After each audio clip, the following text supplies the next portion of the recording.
আজকের পাঠ মথি লিখিত সুষমাচার তার ৬ অধ্যায় ৩১ পদ থেকে ৩৪ পদ পর্যন্ত। এজন্য কি খাবো বা কি পরবো বলে চিন্তা করো না, অযহুদীরাই এই সকল বিষয়ের জন্য ব্যস্ত হয়।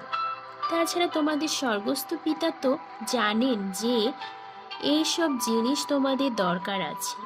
কিন্তু তোমরা প্রথমে ঈশ্বরের রাজ্যের বিষয়ে ও তার ইচ্ছা মতো চলবার জন্য ব্যস্ত হও, তাহলে ওই সব জিনিসও তোমরা পাবে।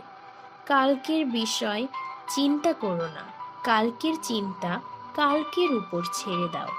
দিনের কষ্ট দিনের জন্য যথেষ্ট। ইহাই ছিল প্রভুর বাণী। প্রভুর বাণী জয় হোক। আমিন।